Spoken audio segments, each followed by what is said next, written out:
It feels good to get told no over and over again sometimes. I'm not hearing it enough lately. You're awesome, and thank you for the projection.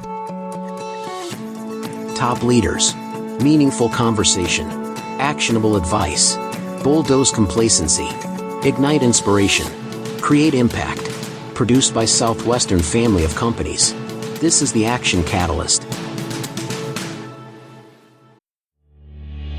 This episode is sponsored by Southwestern Coaching. Southwestern Coaching has helped over 12,000 people increase their incomes by over 25% on average.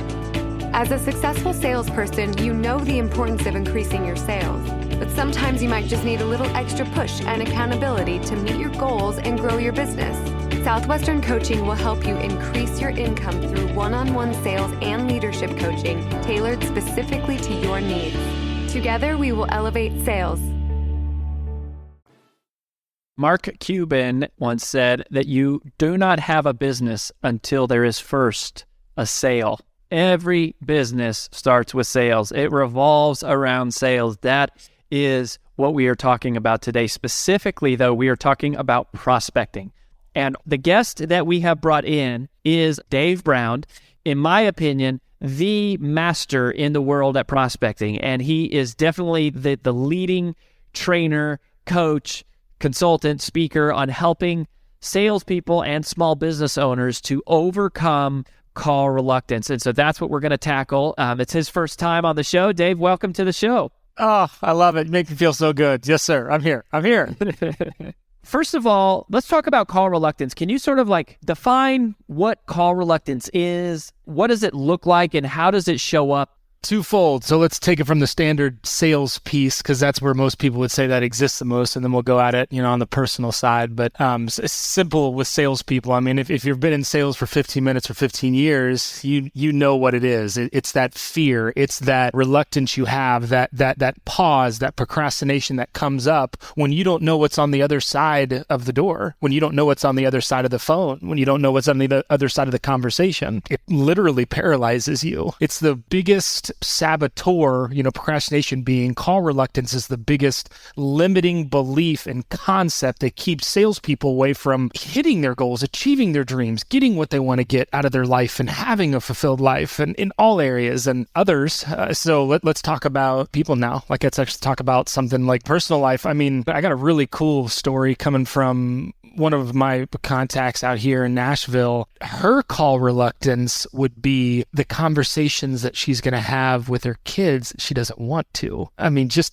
putting stuff off during the day that she knows she needs to get done, but she doesn't have like an optimal schedule, so to say, to put them in. And before that long, everything just keeps piling up in her life. So it's like, oh my God. And then she just throws her hands up in the air and relents to this stress and, I never do anything right. Then that self-doubt crap creeps in that we all deal with. So it's everywhere. It's in every conversation. Whenever you don't have a conversation with somebody you're arguing with. I mean, come on. How much has conflict come up in every one of our lives, in relationship, business, personal?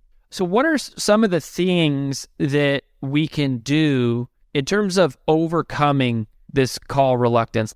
Focus on the rejection piece of it. I guess one thing that I loved was whenever I did get rejected in sales, and this has actually become something I've put into my life, focus on the no's as being a positive thing and like actually saying positive things about when you do get rejected, because that's what we're afraid of, right? That's why we don't want to have the conversation. That's why we don't want to, make that move in our business. That's why we don't want to make that call. For entrepreneurs and business owners, it's like, gosh, should I go down this road and put all my chips in here? It's just fear. It's coming back to that. But if you can learn how to, on the other side of it, there needs to be someone else there. That's one of the reasons why we're hesitating and actually doing it. If you could just make it a good thing and just learn how to say positive things about rejection. Thank you so much for putting me in that place to house that negativity. They're not going to take that out on their family or their friends. They can give it to me because I'm strong enough to handle it, but the people around them may not be. So thank you so much for putting me in the way,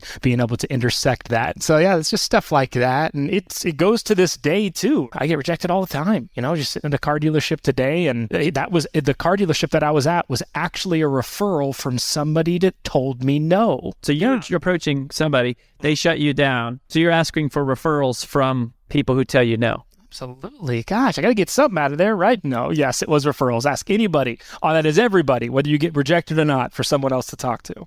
So let's talk about referrals for a second. Is cold calling dead, or what do you think about that? Gosh, I mean, how else are you going to practice getting good at handling rejection, right? Is it dead? No, I don't think it is. And I don't think you should just, promote your life to just be cold calling either. It's got to be both. And naturally, referrals are a whole lot more easy to work and more enjoyable, so to say. But there are massive, massive opportunities that are out there for us if we just reach out.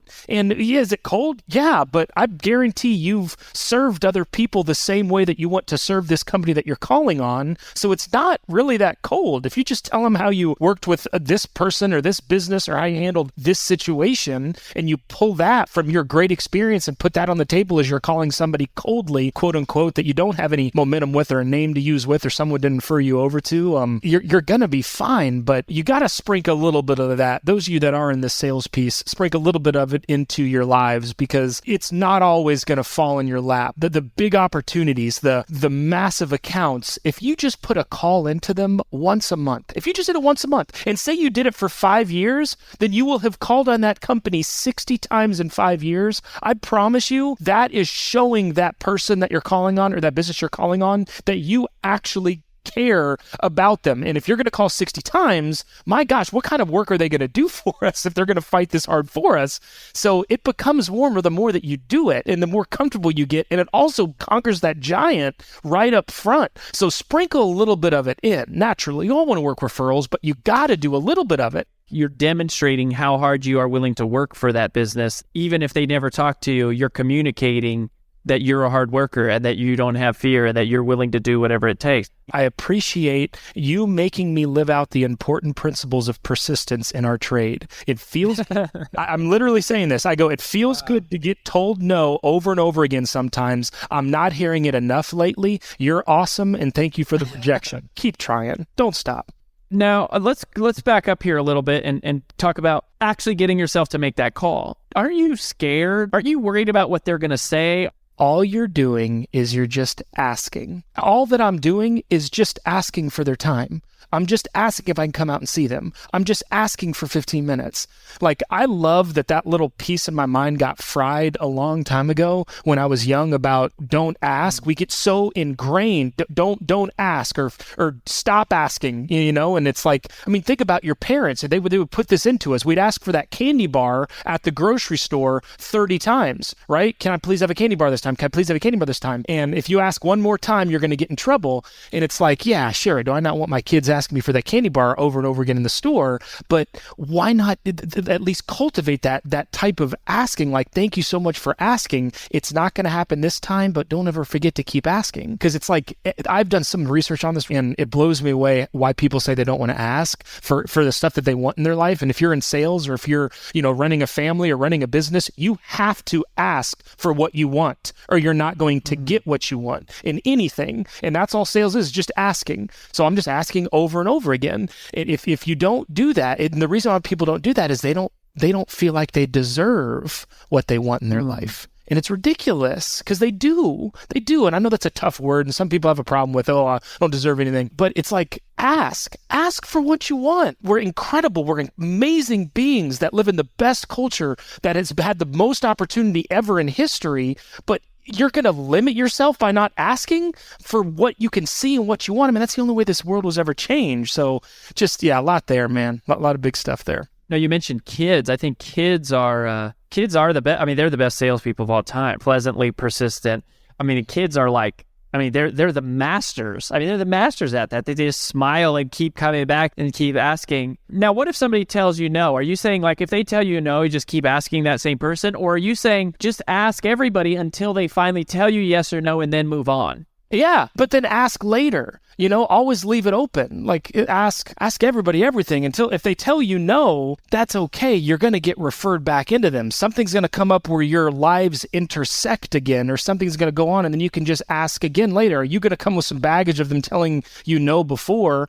Sure. But I just say ask later, man. Whenever somebody tells me no, I'm not hearing a no. What I actually hear is them telling me, how can you be more creative? Dave, how can you be more creative? It's not no, it's how can you be more more creative? And sure, some of you might be listening and going, oh God, I would hate it if you were calling on me or, trying to get a hold of me. But really, like, my heart's in the right place and we do a great thing. And so many of you on this phone that's listening to this, that is listening to this podcast, you do a great thing, but you don't give enough people an opportunity to participate in it. It's like you miss all of the shots you don't take. Why was Michael Jordan a phenomenal basketball player and do this and finish the game and have all these game-winning shots? It's not because it just naturally came to him. He messed up a lot and he screwed up a lot and he asked a lot of people. He asked a lot of that basket. He asked a lot of his body by taking all those shots. So you just got to keep asking, just keep after it. And it's not a no, it's just how can you be more creative? Are there any other strategies you have for dealing with no's other than maybe be more creative? I set goals on how many no's I can get in a certain amount of time.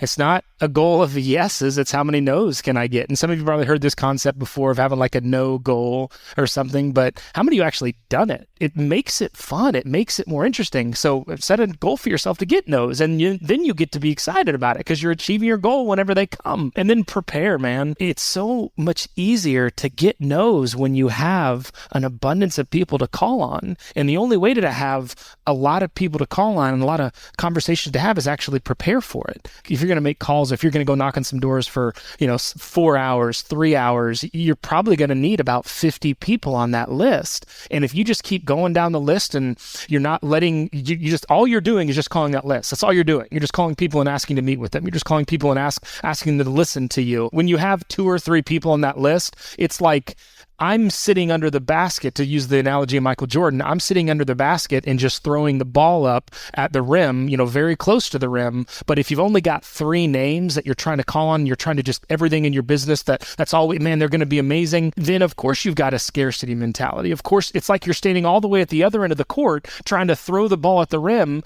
Of course, you're not going to be successful. You could get kind of lucky and catch that person for that day, but have an abundance mentality. There is so much out there. I promise you, none of you that are listening have tapped into, I bet you not even 5% of your potential market for what you're doing in this great country and in the world. My gosh, if you let scarcity in, it's all wrong. So abundance versus scarcity for sure. And then maybe making some fun, playing a game, having a goal to get a certain amount of no's in a certain amount of time. I would say those would be some mental parts.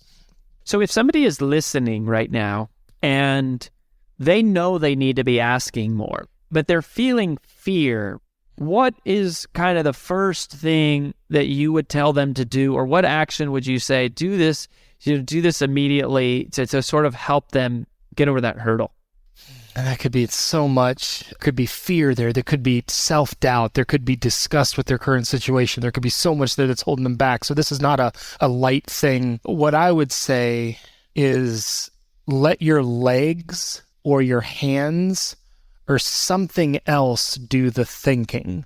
If you sit on the couch or if you sit at your desk and you're thinking about going and working out, you're probably not going to do it. You're probably going to end up, doing dinner and then just watching the game or something afterwards. But if you actually physically go walk and get in the car and you drive to the front of the gym, your chances go, I don't know. I've never driven to the gym and then driven home and not actually gotten out of my car and gone into the gym. So realize that your mind, all it's doing is trying to keep you safe and keep you not stretching yourself and not doing anything out of the ordinary and just keeping you average. That's why the word average exists, is because our mind wants to keep us there and it's constantly locking us down. So let your legs do the thinking. Those of you that are in sales, pick up the phone, dial the phone, and then just let things happen. Sure, you might end up hanging up before they pick up, but then I would say just dial it again. Don't let your thinking dictate what you're doing. You need to act your way into healthy thinking. That's what I would say. Those conversations that you all are avoiding, first of all, they're not ruining your life, but they really are having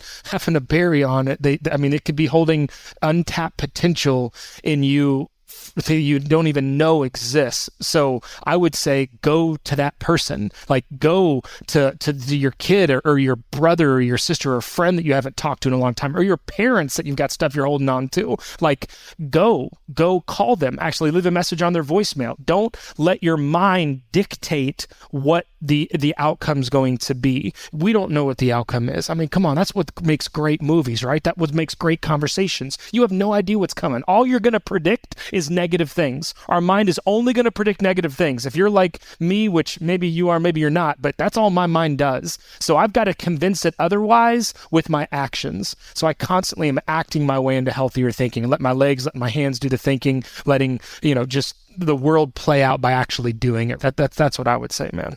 You're the epitome of a practitioner, of somebody who's actually doing this. Thanks for being here. Thank you. If you enjoy this podcast, please make sure to subscribe.